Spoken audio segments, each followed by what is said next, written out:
AHY selaku pemimpin Partai Demokrat merespons ajakan dari Mbak Puan atau PDIP untuk melakukan pertemuan dan berbincang-bincang. Partai Demokrat selalu berpendapat pertemuan yang berangkat dari niat baik, tujuan yang baik, membahas masalah-masalah bangsa tentu ada gunanya. Jadi itu yang dapat saya sampaikan sekarang. Ikuti saja perkembangannya nanti. Yang jelas pertemuan niat baik dari manapun, siapa dengan siapa selalu membawa kebaikan.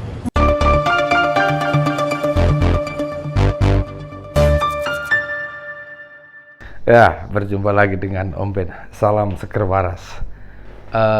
Sepertinya Partai Demokrat sudah mulai berpikir secara realistis. Bukan hanya untuk membuang-buang waktu, menunggu deklarasi cawapres sampai saat ini belum kunjung datang. Faktanya, elektabilitas Pak Anies juga tidak kunjung membaik.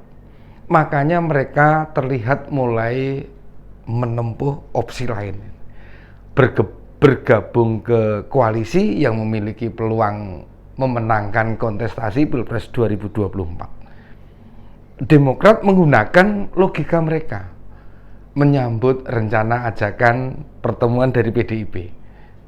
Pertemuan ini tentu tidak sekedar dimaknai sebagai pertemuan biasa, pasti akan dimanfaatkan. Tidak hanya oleh Demokrat, tetapi juga harus berdampak positif bagi PDIP. Opsi yang paling menguntungkan bagi keduanya, ya Demokrat ikut dukung Pak Ganjar, itu opsinya. Rencana kepastian pertemuan PDIP dengan Demokrat bisa disimpulkan dari pernyataan Ketua Majelis Pertimbangan Partai Demokrat. Nih, sewaktu berolahraga di kawasan GBK, intinya AHY siap bertemu dan berdialog dengan Mbak Puan, salah satu ketua DPP PDIP. Pak SBY, Presiden RI yang ke-6, mengaku pertemuan yang berangkat dari niat baik, yang mempunyai tujuan baik, membahas masalah negara, pasti ada gunanya. Ini menandakan jika Demokrat ini sudah bosan diprank oleh Nasdem maupun Koalisi Perubahan. Entah dijanjikan jadi bakal cawapres maupun komitmen lain.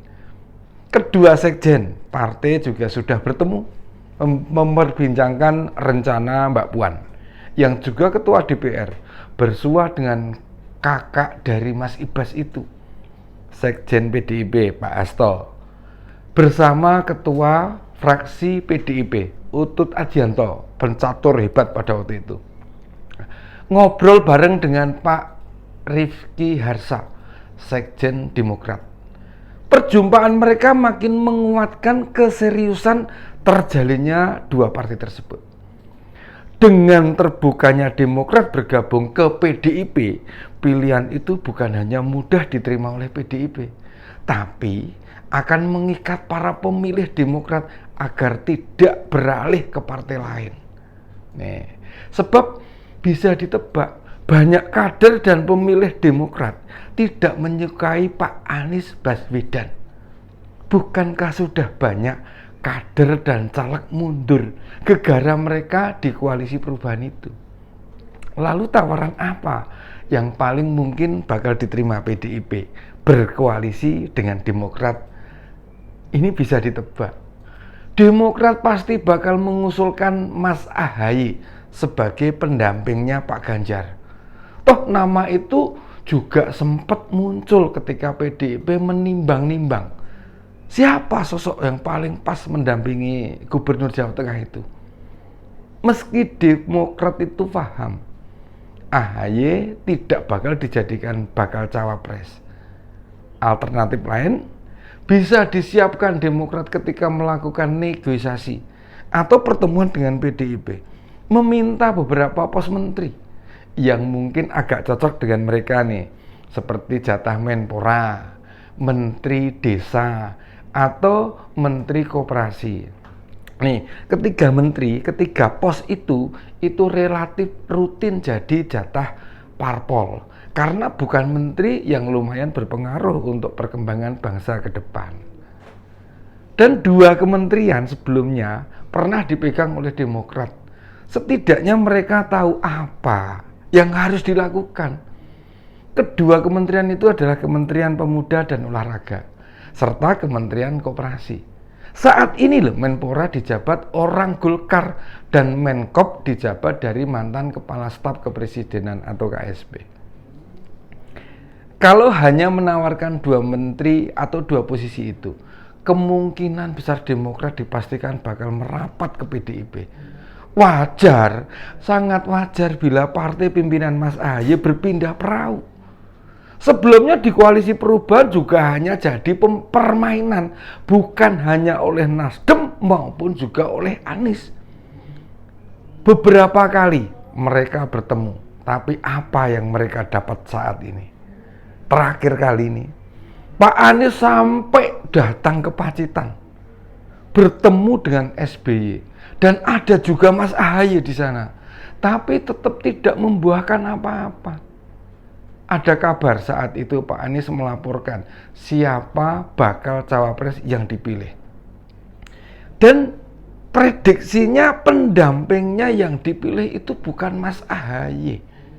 Makanya kemudian melalui Ketua Bapilu Demokrat mengancam nih akan mengevaluasi koalisi bila Juni tidak ada deklarasi. Kalau nama Mas AHY yang disebut bakal cawapresnya Pak Anies, tidak mungkin Demokrat pakai ngancam-ngancam segala macam. Sampai kapanpun mereka sabar untuk menunggu. Lalu indikator kedua nih, mengapa bukan AHY jadi bakal cawapresnya pasca pertemuan? Lalu mengapa bukan AHY jadi bakal cawapres? Pasca pertemuan ketiga orang sama sekali tidak mau bicara pada media.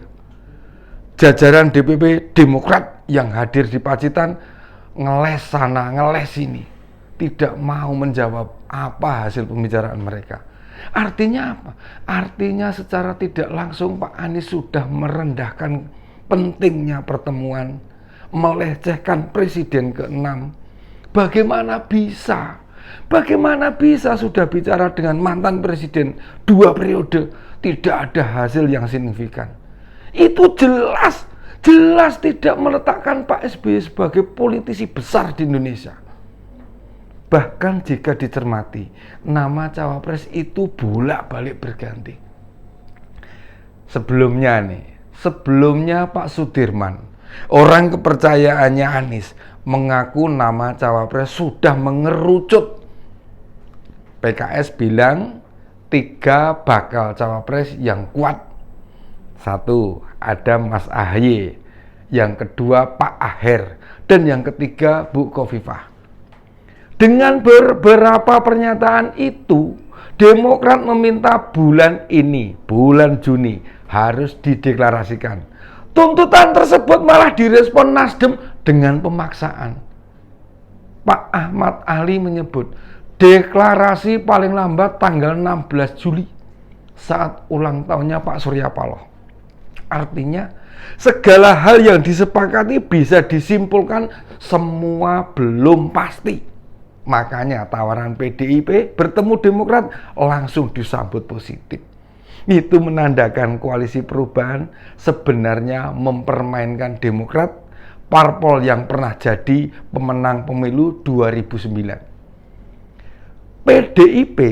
PDIP sendiri meski akan bertemu dengan Demokrat tetap menghormati partai yang sudah punya koalisi. Bila tidak jika koalisi pun pasti ada visi yang sama bagi kedua partai, utamanya dalam membangun negara dan bangsa. Parpol itu bisa beda asal ketika bicara kepentingan rakyat tetap hasilnya kebaikan, kata Sekjen PDIP Pak Hasto. Nasdem merespon rencana pertemuan dengan gundah gulana, bingung. Mereka pasti was-was. Begitu Demokrat balik badan, kemungkinan kecil mereka bisa mendaftarkan pasangan capres-cawapres. Wakil Ketua Umum Nasdem, Ahmad Ali, memang menyampaikan dalam berkoalisi kepercayaan adalah paling utama. Hanya saja prakteknya yang terjadi. Sulit untuk mempercayai sesama anggota koalisi perubahan. Rasanya berat. Bayangkan, menentukan pendamping Anies saja sampai 8 bulan. Tidak ada kepastian. Orang-orang yang coba diajak kerjasama, akhirnya pilih balik badan. Sebut saja nih, ada Pak Sandi, ada Pak Mahfud, dan bisa jadi Bu Khofifah menolak diajak berjuang bersama. Ketika kita membangun koalisi, yang kita letakkan itu adalah trust, kepercayaan satu sama lain. Kami tetap menaruh kepercayaan penuh kepada Partai Demokrat, kata Pak Ali. Ia mengatakan pertemuan Puan dan AHY adalah hal yang diharapkan mengingat hubungan kedua partai itu tidak harmonis selama ini. Siapapun tahu sejak awal Demokrat bersedia bergabung karena yakin AHY kandidat terkuat cawapresnya Pak Anies Baswedan. Dan beberapa kali Nasdem membuka diri pada opsi tersebut.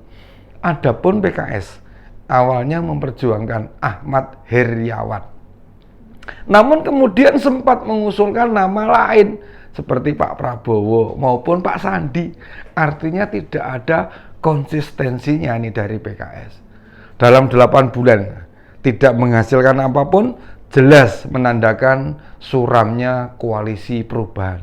Inilah faktor terberat yang sebenarnya tidak hanya dihadapi Demokrat, tapi juga PKS, Nasdem, bahkan Pak Anies sendiri. Makanya pilihan realistisnya ya cabut dari koalisi perubahan. Faktor terbesar mulai beratnya langkah koalisi perubahan ditetapkannya Menkominfo Pak Joni G. Plate sebagai tersangka, menandai masa depan koalisi menjadi gamang. Pak Surya Paloh maupun Nasdem seperti kehilangan arah apa yang mesti ditempuh di depan. Sang capres juga kebingungan memilih isu strategis mengangkat nama koalisi perubahan. Jadi meninggalkan koalisi itu adalah keputusan yang paling tepat.